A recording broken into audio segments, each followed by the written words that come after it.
तर आपण नातेसंबंध हा पाहणार आहोत. नातेसंबंध.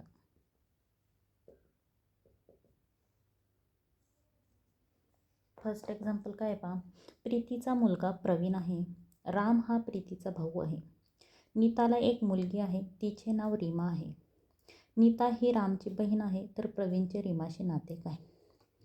तर पहा, बहीण भाऊ असतील आपण त्यांच्यासाठी इक्वल साईन घेणार आहोत. पती पत्नी असतील त्यांच्यासाठी क्रॉस साईन घेणार आहोत. त्यानंतर पालक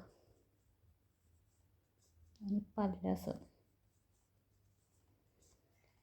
तर असं ॲरो घेणार आहे. पाल्य आपण डाऊन साईडला आणि पालक अप साईडला लिहिणार आहोत. तर पहा इथं काय सांगितलेलं आहे. प्रीतीचा मुलगा हा प्रवीण आहे. म्हणजे प्रीती ही कोण आहे? प्रवीणची आई. म्हणून पालक हे वर अप साईड आणि प्रवीण हा डाऊन साईडला येणार. त्यानंतर नेक्स्ट काही इन्फॉर्मेशन सांगते. राम हा प्रीतीचा भाऊ आहे. मग बहीण भाऊ असेल तर आपण इक्वल साईन घेणार आहोत.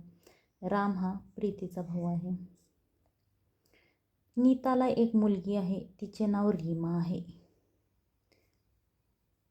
कोणाची मुलगी सांगितली? नीता. ही नीता कोणी आपल्याला अजून माहिती नाही. तिला 2 मुलं आहेत. एक मुलगी आहे. नीताची मुलगी कोण आहे? रीमा. नीता ही रामची बहीण आहे. ही कोण आहे? रामची बहीण आहे. तर प्रवीणचे रीमाशी नाते काय? ह्या प्रवीणचे रीमाशी नाते काय? मग पहा, प्रवीणची प्रीती ही कोण आहे? आई आहे. प्रीतीचा भाऊ राम आहे. आईचा भाऊ कोण लागतो? मामा.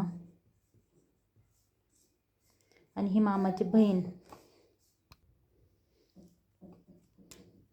नीता ही रामची बहीण आहे.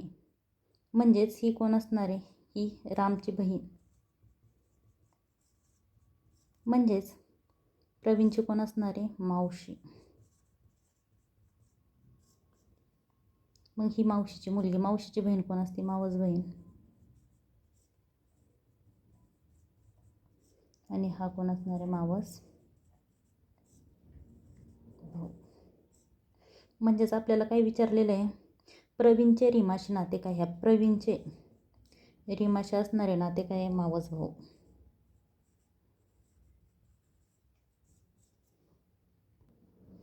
त्यानंतर नेक्स्ट क्वेश्चन आपण पाहणार आहोत. सुनील केशवचा मुलगा आहे. सुनील हा कोणाचा मुलगा आहे? केशवचा मुलगा. सुनील कोणाचा मुलगा आहे? केशव.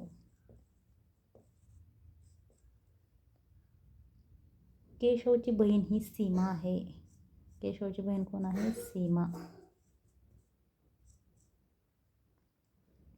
तिला एक मुलगा मारुती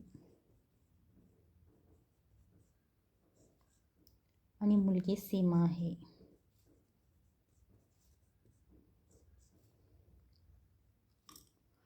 प्रेम मारुतीचा मामा आहे.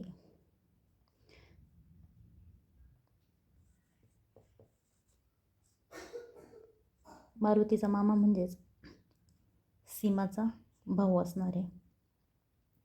तर सुनीलचा मारुतीशी, ह्या सुनीलचा मारुतीशी संबंध काय? मग हे पहा, सुनीलचे वडील केशव आहेत. वडिलांची बहीण ही आत्या.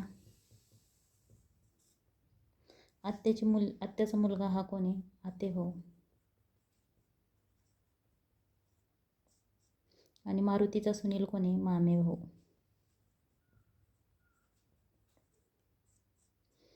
आपल्याला रिलेशन काय विचारलेलं आहे? सुनीलचा. ह्या मारुतीशी संबंध काय? तर कोण येतो? मामे भाऊ. मग आपला आन्सर काय असणार आहे? मामे भाऊ.